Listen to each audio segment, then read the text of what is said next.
Today, I'm going to talk about hunger, drive, why we do what we do as entrepreneurs. I had a phone call with a person a couple of days ago, and they were talking about starting their own business. And they were telling me all the reasons why they wanted to start their own business. And the only problem with all the things that they were telling me was they were crap. They were not the real reasons. I mean, it all sounded good. I want to have a multinational accounting firm, and I want to have X number of associates working for me, and I want to have these clients. And I finally stopped the guy and I said, hey, really? Is that what you want? I mean, as a kid, did you dream someday I'm going to have a multinational accounting firm with all these associates? I was mocking him a little bit, but I was doing it lovingly because I was trying to make a point. And he finally said, no, that's not what I wanted at all. Well, what did you want? He wanted to be a superhero. I think we all want to be a superhero, don't we? I mean, come on, who does not want to be a superhero? Here's the secret. I think entrepreneurs are superheroes. And one thing that we have that is different from what regular people have. There, I said it. There, I said it.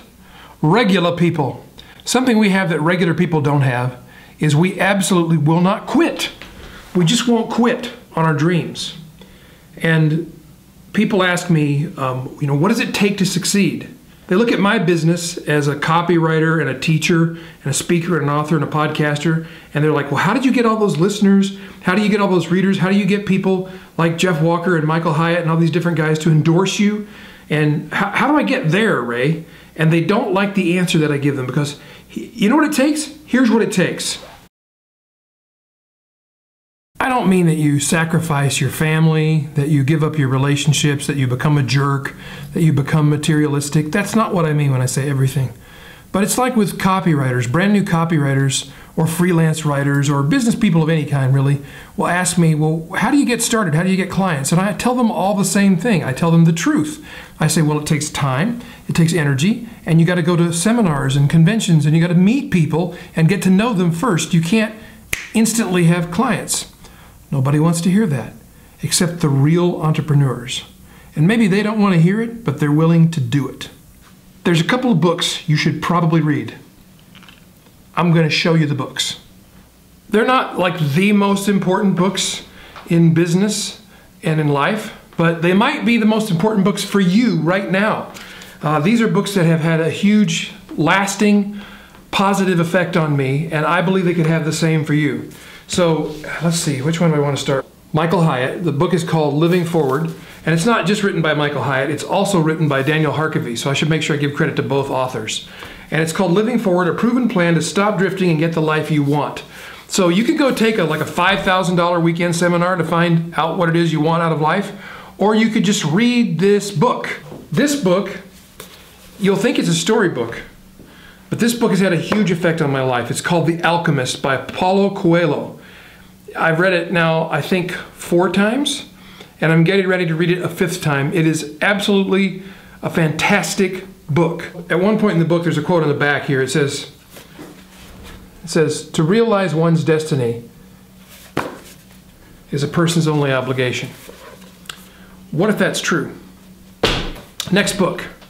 You probably heard me recommend this book before if you've watched or listened for any length of time. This is The War of Art, and it's by Stephen Pressfield.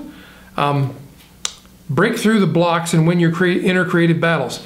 You know what? I did not know the subtitle of this book. I've read this book at least a dozen times. I did not even realize it had a subtitle because this book has saved me so many times when I've been lost, when I felt like I wanted to quit or give up, or like maybe I didn't know what I was doing. Yes, I feel that too. I have those feelings. I read this book and it's like a devotional. It charges me back up, gives me a personal revival, and I'm back in the game, baby. Okay, Tribes, Seth Godin. Just get it. If you don't think you're a leader, if you shy away from this thing, if you're like, well, I want to have a blog and a podcast, I want to speak, I want to help people, but I don't know if I'm a leader, I don't know if I have anything worth listening to. Stop talking like that, first of all, and get this book, Tribes. It'll change the way you think about being a leader and the way you think about what you do. And then this book I've just fallen in love with recently. It's by Paul Arden. It's called It's Not How Good You Are, It's How Good You Want to Be.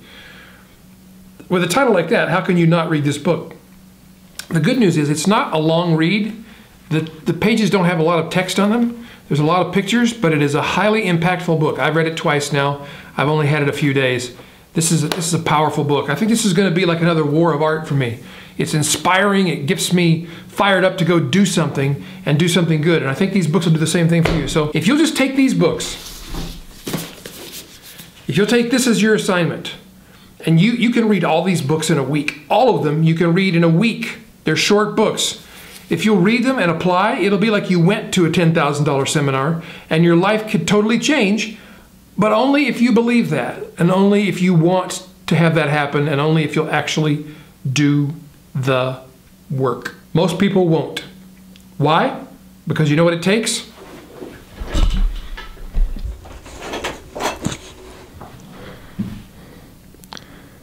It takes everything.